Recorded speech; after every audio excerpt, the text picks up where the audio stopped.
Mesdames, Messieurs, bonsoir. Merci de nous permettre de rentrer chez vous. Je suis ravi de vous retrouver pour cette édition de 19h du journal d'Alizé Télévision en ce lundi 3 octobre. Voici tout de suite quelques-uns des titres qui seront développés dans ce journal. Pour lutter contre la violence, une dizaine d'associations de Pointe-à-Pitre, Bemao et Abim font cause commune. Leurs projets seront désormais portés par un collectif baptisé Capab. Après celle des très petites entreprises, la liste des moyens et grands patrons a été dévoilée à la presse ce matin, une liste sous laquelle figurent des indéboulonnables de la Chambre de commerce. Les 4 listes en présence pour prendre le canton de Pointe-à-Pitre battent la campagne pour convaincre les électeurs. Gros plan ce soir sur celle conduite par Guy Boulogne Equinox et Catherine Berton. Le journal, Rony Nabal. Et l'invité de notre journal ce soir est Christiane Gaspard-Méride, la présidente de la Fédération féminine d'organisation et de revalorisation culturelle, économique et sociale. Avec elle, nous parlerons d'un semblé boucantage organisé vendredi à Moule. Les agriculteurs de la FDSEA, des JA, du syndicat des éleveurs et du syndicat des maraîchers ont décidé de se faire entendre aujourd'hui. Ce matin, ils ont défilé en convoi depuis le vélodrome de Gourdeliane pour se rendre à la sous-préfecture de Pointe-à-Pitre où ils devaient être reçus. Les agriculteurs veulent dénoncer les difficultés que rencontre leur profession. Je vous propose d'écouter Maxette Grisoni-Pirbacas, la présidente de la FDSEA. Elle est face à la caméra de Muriel Barlagne. Nos revendications, c'est sur les cannes qui sont restées debout. On veut être indemnisé au prix que c'était prévu, 23 € la tonne. Revendications sur les dossiers de sécheresse, beaucoup qui ont été rejetés. Revoir ça plus amplement. Problème aussi sous l'élevage, des dossiers de sécheresse qui ont été rejetés. Aussi les problèmes sur la tique sénégalaise. On a aussi un souci aussi, au niveau des GIA sur l'installation des jeunes aussi. L'agriculture guadeloupéenne est à l'agonie. Vous vous rendez pas compte, elle est à l'agonie aujourd'hui. Et on a certaines personnes qui sont à la tête de ça, qui font n'importe quoi. On veut du nettoyage dans certaines choses.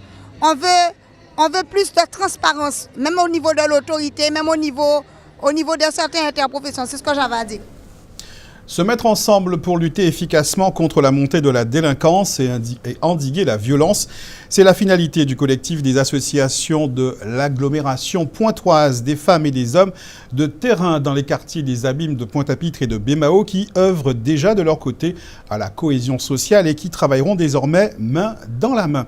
Une initiative de plus, une démarche collective de construction que les principaux initiateurs de ce collectif présentaient aujourd'hui, Joël Saint-Silly.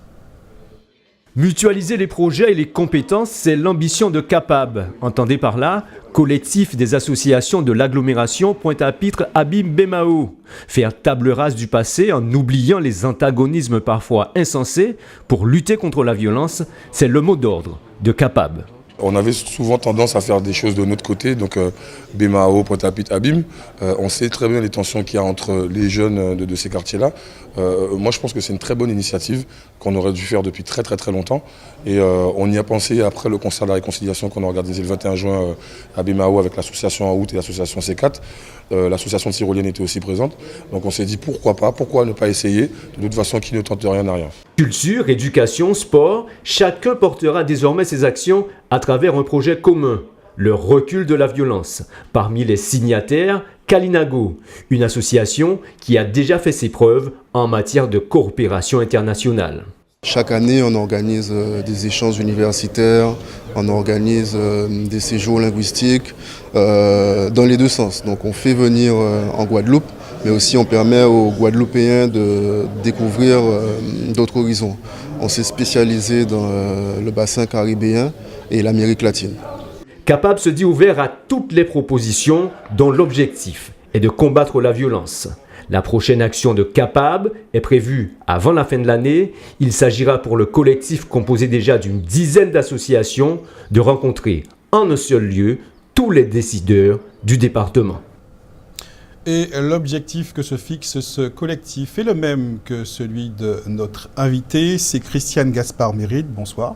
Bonsoir, Sanabal. Vous êtes présidente de la Fédération féminine d'organisation et de revalorisation culturelle, économique et sociale, on va dire FORCE. On connaît plus sous ce nom-là. Et vous êtes venu nous parler d'un Semblé-Beaucantage vendredi 7 octobre. Avant de parler du Semblé-Beaucantage, j'aimerais qu'on dise quelques mots sur EPOL, qui signifie élaboration de la parentalité autour du libre engagement solidaire. C'est le nom du Conseil guadeloupéen de la parentalité. Il s'agit en fait de regrouper tous les acteurs agissant dans le domaine de la parentalité pour faire face au démantèlement de la famille au sein de la société guadeloupéenne. C'est en cela que je disais que l'objectif de l'association qu'on vient de présenter rejoint le vôtre. C'est un sujet d'actualité ces derniers temps, mais c'est un combat que vous avez engagé depuis un certain temps. Oh que oui. Nous avons bien sûr travaillé sur la famille depuis très très longtemps. Car comment envisager faire société sans s'intéresser à l'aide apportée à la famille, qui est la cellule de base de toute société. Et c'est pour cela que Force, ayant une expérience dans ce domaine, a souhaité mettre en place EPOL, qui est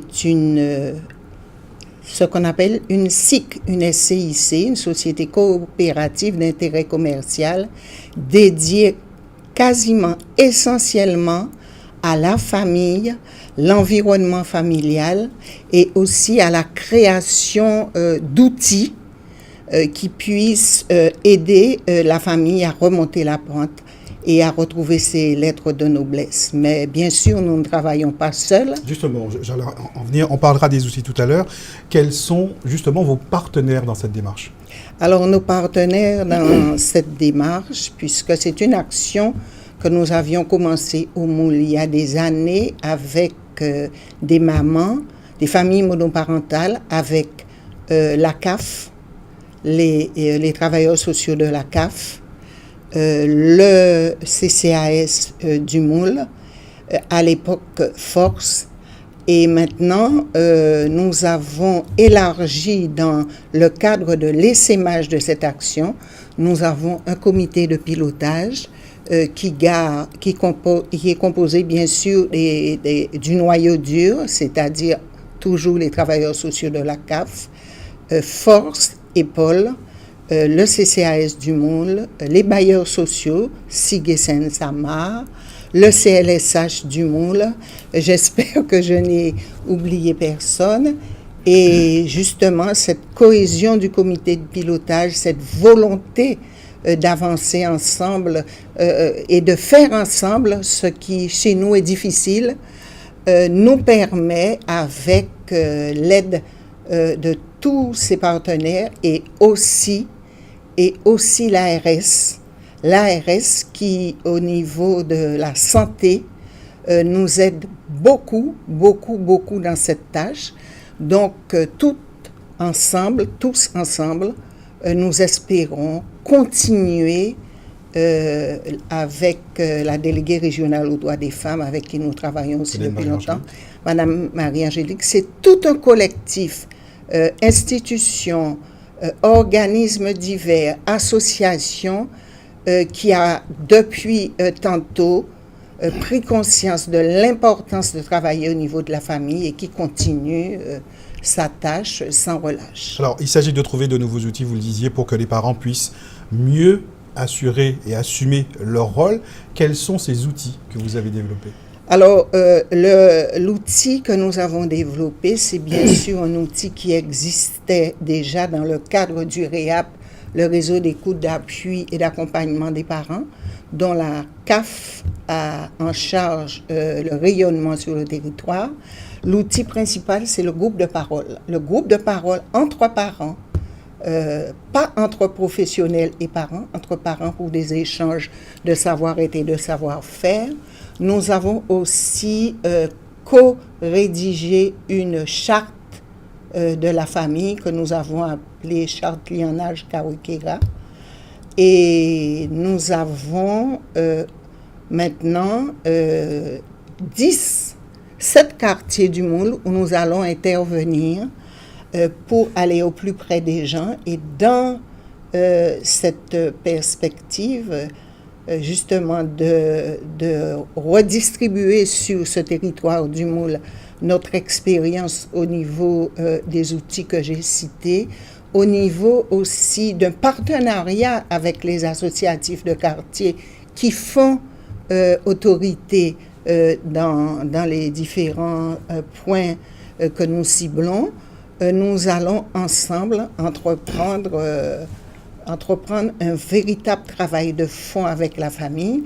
Et c'est pour cela que dans cette optique-là, que nous commençons à parler ensemble et se sembler avec la compagnie Savonne,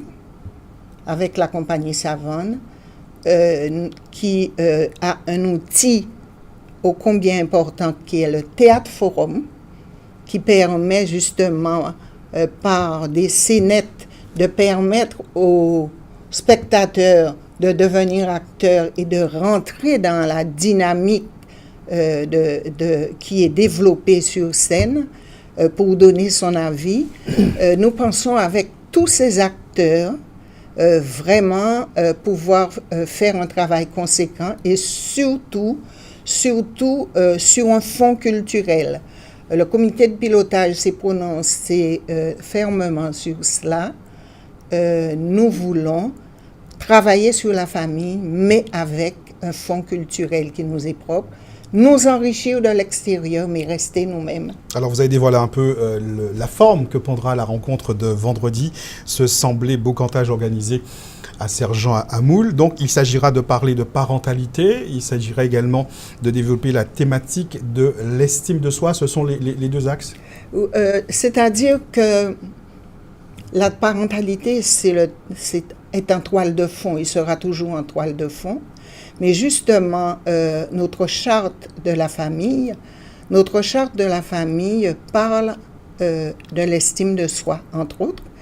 Et je pense que quel que soit le domaine à développer dans une société, que ce soit la famille, le vivre ensemble, et j'en passe, l'estime de soi est fondamentale comme point de départ.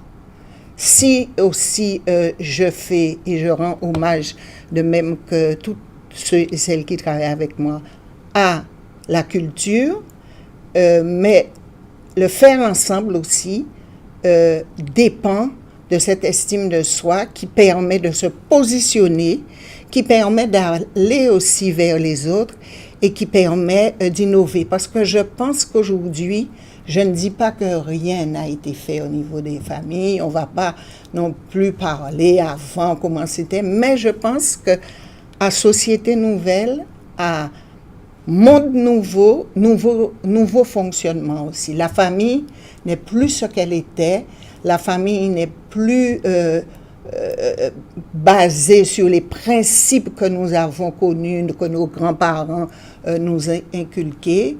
La famille a évolué d'ailleurs, elle est multiple aussi. Vous avez les familles recomposées, vous avez...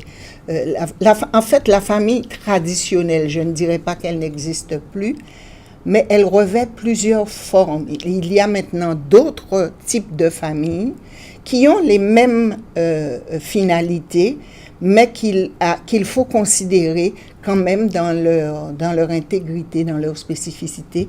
Et c'est tout cela qu'il faut mettre ensemble, considérer, travailler là-dessus pour que nous n'ayons pas justement cette actualité morbide depuis quelques jours. Alors, ce rendez-vous est vendredi, vendredi 7 octobre, place de la Verdure, Sergent à Moule. Vous y attendez qui? J'attends les Guadeloupéens. Je n'attends pas seulement les Mouliens. J'attends les Guadeloupéens parce que depuis le temps que je milite en milieu associatif et que j'ai autour de moi, je vous ai parlé de tous ces partenaires que nous avons, que j'ai autour de moi des gens qui m'accompagnent et qui m'aident et qui ont foi en ce que je fais. Nous travaillons pour le pays Guadeloupe avant tout, et j'attends la Guadeloupe. Lorsque nous sommes en France, nous faisons 300-400 km pour aller visiter nous pouvons très bien venir au moule, nous épauler, échanger et trouver des solutions pour notre Guadeloupe que nous aimons tant. Merci beaucoup, Madame Gaspard Méride. J'ai eu grand plaisir à vous recevoir ce soir. Je rappelle que ce Semblé Boucantage est organisé vendredi 7 octobre, place de la Verdure de Sergent à Moule à partir de 18h et que tout le monde est invité pour ce rendez-vous. Dans un instant, nous parlerons des élections à la Chambre de commerce et d'industrie des îles de Guadeloupe et nous parlerons également de cantonal partiel à Pointe-à-Pitre. Mais tout de suite, place à notre tour d'horizon de l'actualité dans la grande région. Pour commencer, direction la Colombie, où l'accord entre les FARC et les autorités colombiennes n'a pas été entériné par les Colombiens. C'est votre rendez-vous Caraïbes. Finalement, c'est non. Les Colombiens ont rejeté dimanche l'accord de paix avec la guérilla des FARC lors d'un référendum. Sur 99,98% des bulletins de vote dépouillés, le non s'est imposé avec 50,21% devant le oui à 49,78%. Près de 34,9 millions d'électeurs étaient appelés à répondre par oui ou par non à la question « Soutenez-vous l'accord final d'achèvement du conflit et de construction d'une paix stable et durable ?» titre du document de 297 pages issu de près de 4 ans de pourparlers délocalisés à Cuba. Timoshenko, le chef des FARC, a déploré depuis la Havane que le pouvoir destructeur de ceux qui sèment la haine et la rancœur est influé sur l'opinion de la population colombienne. Mais il a réitéré la disposition des guérilleros à ne faire usage que de la parole comme arme de construction de l'avenir. Le référendum, non obligatoire, avait été voulu par le président Juan Manuel Santos afin de donner la plus large légitimité possible à l'accord qu'il a signé le 26 septembre avec le chef des forces armées révolutionnaires de Colombie. Ce rejet était inattendu, la plupart des sondages donnant le oui en tête avec 55% à 66% des intentions de vote, selon les dernières enquêtes publiées. Les opposants qui ont fait campagne pour le non ont dénoncé le laxisme des sanctions prévues contre les auteurs de crimes les plus graves et la participation des guérilleros démobilisés à la vie politique, craignant un pouvoir inspiré des régimes cubains et vénézuéliens. Le ministère de la Santé a pour objectif d'attirer plus de 100 000 touristes médicaux à la Jamaïque au cours des 10 prochaines années. Howard Lynch, le directeur de la planification et l'élaboration des politiques au sein du ministère, a déclaré que le secteur médical a un potentiel économique considérable pour la Jamaïque. Avec un taux de croissance de 20% sur ces 10 dernières années, la Jamaïque tente de capter 0,3% de ce marché en engrangeant 600 millions de dollars de retombées. Selon Howard Lynch, les estimations montrent que le potentiel économique est plus de 10 fois plus élevé pour le tourisme de santé que pour le tourisme traditionnel, avec 1 300 $ par touriste contre 113 $ pour le touriste traditionnel. Il précise que la Jamaïque est très bien située géographiquement pour tirer profit de cette niche de clientèle exigeante. Le gouvernement jamaïcain fera appel au groupe Hospiten, un réseau international d'hôpitaux privés qui fournit des services de soins de santé de haut niveau. Le groupe dispose de 16 centres hospitaliers situés dans des grandes villes et des centres touristiques en Espagne, en République dominicaine, au Mexique et bientôt donc en Jamaïque. La communauté des Caraïbes, la CARICOM, réalise une mission d'observation électorale pour les élections présidentielles en Haïti prévues pour le dimanche 9 octobre. Le Dr Steve Suruj-Bali, président de la commission électorale du Guyana, dirigera la mission qui a été demandée par le ministre d'Haïti des Affaires étrangères, Pierrot de Lienne. La mission comprendra aussi des experts en gestion électorale d'Antigua et Barbuda, des Bahamas, de la Barbade, de la Dominique, de la Jamaïque et Trinidad et Tobago. Le 9 octobre, les électeurs haïtiens devront élire un nouveau président après les élections présidentielles et législatives rejetées du 25 octobre 2015. 27 candidats sont en lice. Si personne n'obtient 50% des voix, un second tour aura lieu le 8 janvier 2017. Les électeurs éliront également un tiers des sièges du Sénat ainsi que des représentants municipaux.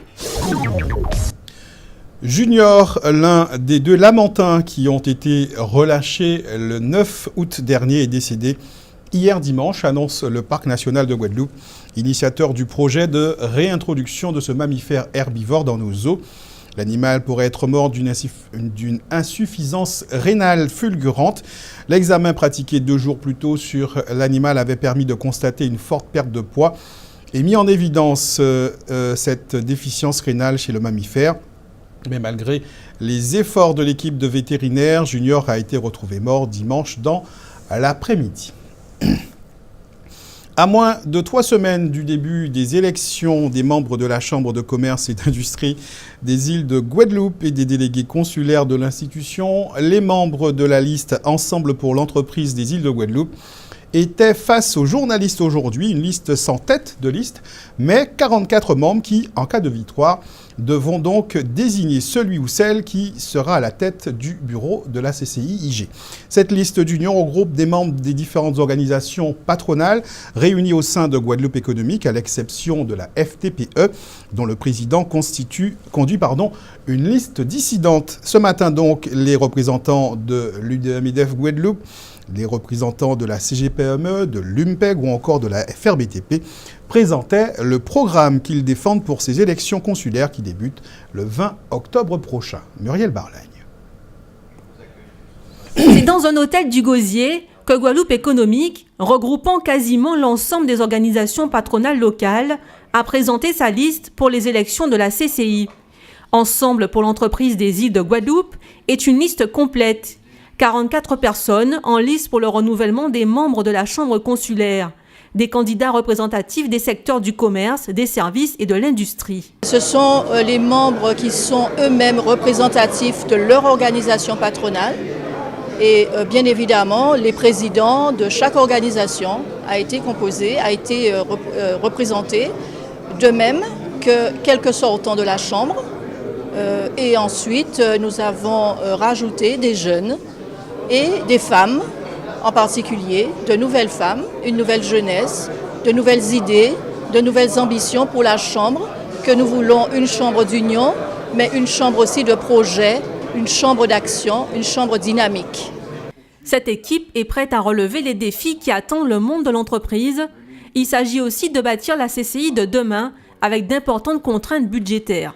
Une des priorités pour nous aujourd'hui, c'est pouvoir améliorer la sécurité au niveau des chefs d'entreprise, particulièrement au niveau des commerces, parce que l'actualité notamment de ces derniers jours nous rappelle qu'il y a un véritable problème sur cette partie-là. Donc c'est accompagner en tout cas ceux qui ont la charge de cette partie sécurité pour qu'on trouve des solutions ensemble pour améliorer, je dirais, l'environnement et le quotidien de nos chefs d'entreprise. Un autre élément aussi du programme, c'est trouver les voies et moyens pour alléger la fiscalité sur nos entreprises. Les travaux du RCS, nous sommes la première région à avoir mis en place ce RCS qui va certainement aboutir de façon définitive dans les jours qui viennent. Nous avons aussi de la filière pêche avec laquelle on est en train véritablement de structurer cette filière. D'ailleurs, sur notre liste, nous avons un représentant de la pêche. Qui, parmi les 44 personnes que compte la liste, pourrait se présenter à la présidence de la CCI pour succéder à Colette Coury? Les candidats ne le disent pas. La décision n'a pas encore été prise. Nous n'avons pas de discussion à ce sujet. Ce qui est important pour nous, et ce qui a été important pour nous jusqu'à présent, c'est déjà de pouvoir faire un groupe. Et le groupe, aujourd'hui, il est basé, c'est un groupe de travail. Une fois, si nous étions élus, l'élection terminée, il nous appartiendra d'identifier ou de décider qui sera président. Aujourd'hui, je peux vous dire qu'il y a 44 présidentiables. Les élections de la CCI auront lieu du 20 octobre au 2 novembre 2016 par correspondance. Les électeurs auront à choisir entre 2 listes. L'autre, Entreprise unie et forte, étant celle menée par Alan Nagam, le président de la FTPE. Après la confirmation par le tribunal administratif de Basse-Terre de l'invalidation de l'élection du binôme de conseillers départementaux dans le canton 15 de Pointe-à-Pitre, la campagne pour la désignation de leur successeur est lancée. Depuis une semaine, les meetings publics sont organisés et les candidats aux 2 sièges de conseillers départementaux à pourvoir sont sur le terrain pour glaner des promesses de voix. Arrêtons-nous ce soir sur l'un des 4 binômes qui se présentent devant les électeurs pointois. Ils sont membres de l'association Dynamique Pointoise, Une jeune structure qui œuvre dans plusieurs domaines, dont la politique. Ils sont venus soutenir 4 des leurs en pleine campagne pour les élections départementales partielles de Pointe-à-Pitre. Le binôme titulaire, formé par Guy Equinox, plus connu sous le nom de Guy Boulogne, et Catherine Berton. Lui est conseiller municipal d'opposition à Pointe-à-Pitre, chef d'entreprise dans la vente et l'installation de matériel pour les collectivités. Elle est attachée d'administration hospitalière. Leurs suppléants sont Roland Jovial et Nadège Damoiseau, absente ce jour-là. Leur slogan, que l'espoir renaisse pour Pointe-à-Pitre, un canton en souffrance selon eux. Comment peut-on résister face à tout ce qu'on voit à longueur d'année? Un canton qui est en douleur, un canton qui souffre, et puis une population qui est en attente d'une situation meilleure. Donc ces éléments suffisent pour être candidat. Pointe-à-Pitre n'est plus ce qu'elle était.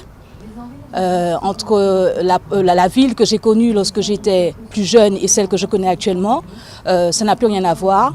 Les commerces qui ferment leurs portes, la violence, même si elle existe partout en Guadeloupe et dans le monde, qui ne cesse d'augmenter. Si, en tant qu'éducateur de petits jeunes à Pointe-à-Pitre, alors j'ai décidé d'y aller et faire vraiment face à la situation et mettre aussi nos jeunes de Pointe-à-Pitre en avant et les sauver un petit peu là où ça ne va pas. L'équipe est sur le terrain depuis quelque temps déjà, bien avant le début officiel de la campagne, le 26 septembre. Mais désormais, elle peut distribuer son programme. Cet après-midi-là, c'est au port de pêche de l'Oricisque qu'elle le présente aux électeurs. Nous pensons à Dynamique Pointoise qu'il est temps d'accorder l'exonération totale de l'eau à la population, surtout les personnes âgées. Il n'est pas pensable que les personnes âgées qui ont un revenu entre 600 et 800 euros puissent faire face à l'énormité de cette facture d'eau. C'est pour cette raison que nous pensons qu'il est temps d'accorder la gratuité de l'eau aux personnes âgées. Et d'autre part, nous pensons également dans notre programme de mettre en application l'accession à la propriété. Et là encore, nous pensons qu'il y a une injustice qui frappe l'ensemble des locataires pointois, d'autant plus après 30 et 40 années de location, il est temps que ces appartements leur reviennent. Notre préoccupation également, c'est également les personnes âgées. La maltraitance des personnes âgées, mais également et particulièrement leur délaissement. Avant, on ne pouvait pas entendre qu'une personne âgée mourait seule dans sa maison. Maintenant, c'est triste à dire, mais c'est également notre réalité. Ces candidats sont soutenus par Caraïbes Écologie Les Verts. Leur ambition, ne pas faire pour, mais avec la population. Information pratique dans le cadre des délestages programmés par le SIAG sous le réseau de Bélocado. Les habitants de Saint-François et de la Désirade seront privés d'eau ce soir à partir de 22 h jusqu'à demain 6 h. Demain, ce sont ceux de Cap-Esterbello et des communes des Saintes qui seront concernés par ces coupures tournantes. Un point sur la météo pour ce soir et demain. Sachez que la tempête tropicale Mathieu menace les Grandes Antilles et se déplace très lentement en direction d'Haïti et de Cuba. Cet ouragan de classe 4 est accompagné de vents moyens de l'ordre de 220 km/h avec des rafales de 250 à 280 km/h. Pour ce qui est du temps chez nous, même si l'ouragan Mathieu est loin de nous, il génère une houle d'ouest inhabituelle qui va progressivement atteindre le littoral. Des rouleaux et des remous inhabituels sont à craindre sur le littoral de la côte sous le vent. Les côtes de la commune de Déès seront particulièrement impactées. D'ailleurs, un bulletin d'alerte vigilance jaune a été lancé pour cette nuit et demain. Du côté du ciel, il fera beau ce soir sur l'ensemble des communes de l'archipel de Guadeloupe.